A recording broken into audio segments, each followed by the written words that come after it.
Hi, everyone, and welcome to another mini lecture.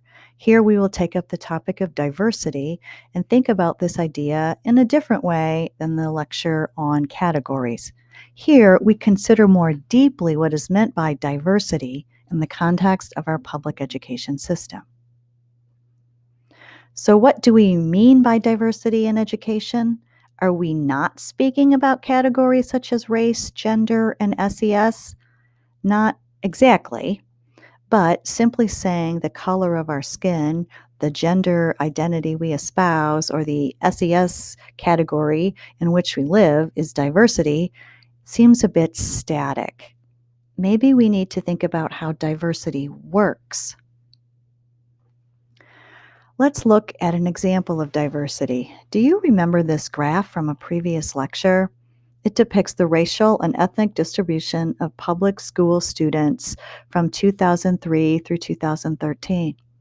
It shows years on the x-axis and percent by enrollment on the y-axis. It also shows differences by geographic region. Beginning from the bottom or darkest shade of green, we see the largest percentage of students who are categorized as white. Moving up to the next shade, we see the next largest group of students who are categorized as black, and so on up to 100%. What we can clearly see is the makeup of student populations by race. So, how does this help us understand diversity? Well, we understand that the largest group of students are categorized as white. We remember from our study of the history of education that white children, usually wealthy or wealthy enough to go to school rather than work, and male, were the demographic group around which the education system was created.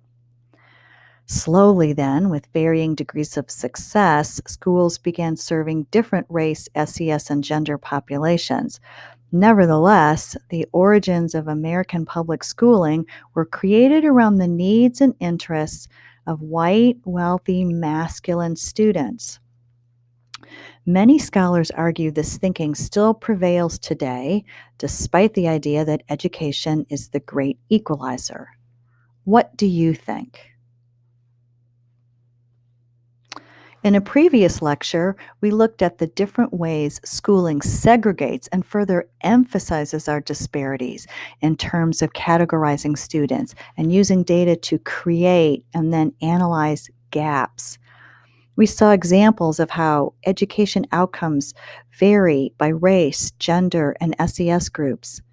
Educational approaches to the gap usually focused on a deficient group. We analyze these approaches in terms of their underlying philosophies, like traditional or progressive or critical. We might say that diversity worked to magnify our differences if we think of diversity in terms of categories only. Here is another chart with educational attainment by race. Let's take a moment to read the graph. The x-axis is race and the y-axis is percent. The colors represent different levels of educational attainment. The darkest color is a college degree. Each lighter shade is less education. So, if we believe the purpose of education is to prepare citizens and workers to be successful in a democratic society, then it would seem that some groups may be reaching higher levels of success than others if we measure this by how much education they receive.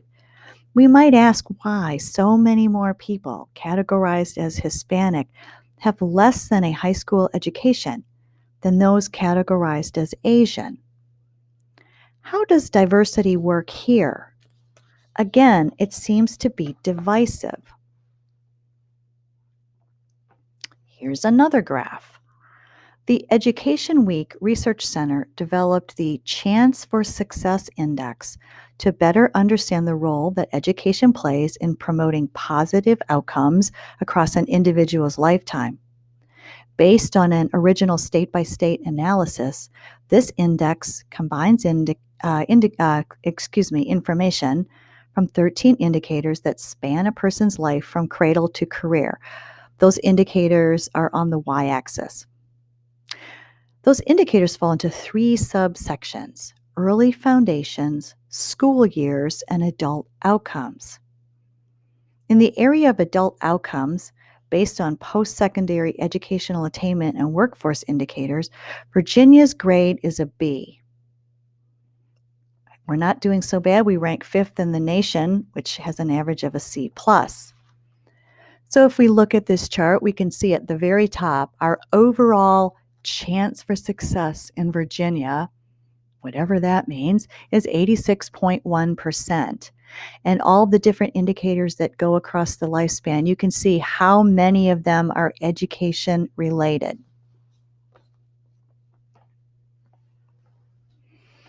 If educational attainment is factored into our overall chances for success, like the graph we just viewed, could we agree that educational attainment is valued by our culture?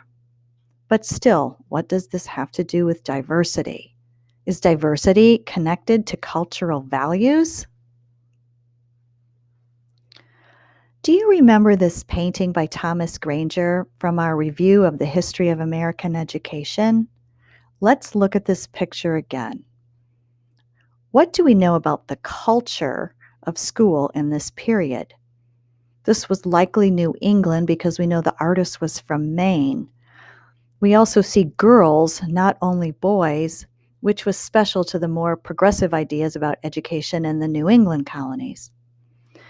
We know the curriculum was likely basic reading and arithmetic or the classic Western canon.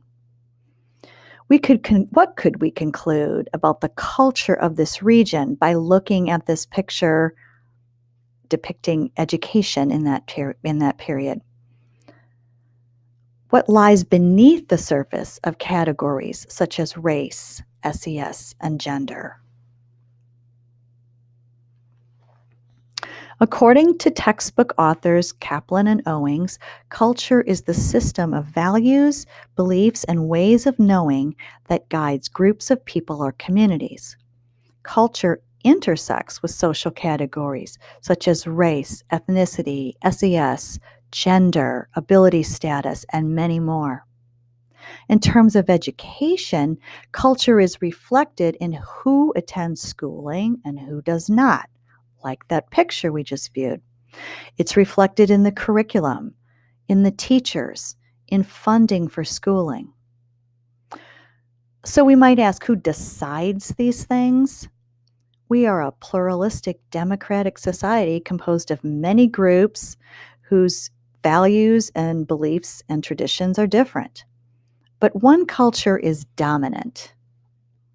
The dominant culture shapes the larger society, including and especially its education system. Education, then, prepares students to become citizens and workers who can function successfully in this culture. Schooling promotes this cultural value and its beliefs. So, in a long way of getting to this, we can say that we know the origins of our U.S. education system were created to promote the dominant culture, which was white, wealthy, and masculine. It was designed to meet the needs of this group and promote success for this group. But we are a pluralistic society. We might ask what happens when people from different cultural groups encounter each other. How well do they communicate, even when they're both speaking the same language? Let's think about this in terms of an educational context. What about teachers and students from different categories or cultures? Do you think they harbor unconscious biases or social stereotypes about each other? Most likely, but this doesn't mean they're bad people. Only that individuals form these biases often outside of their conscious awareness because that's how culture works. Everyone holds unconscious beliefs about various social and identity groups, and these biases stem from one's tendency to organize social worlds by categorizing. We're back to the notion of categories and diversity again. If culture intersects with categories such as race, gender, ethnicity, and so forth, then cultural identity is the sense of belonging to that group. In education, we have many cultural groups. Maybe we should ask how well students from so called diverse cultures and cultural identities identify with the dominant culture in the school. And more importantly, how well do these students fit in and how well are their needs met by a cultural system that may reflect different values and beliefs? In our increasingly connected world, could we make the case for moving beyond the ideas of one dominant culture and incorporate the benefits of being polycultural?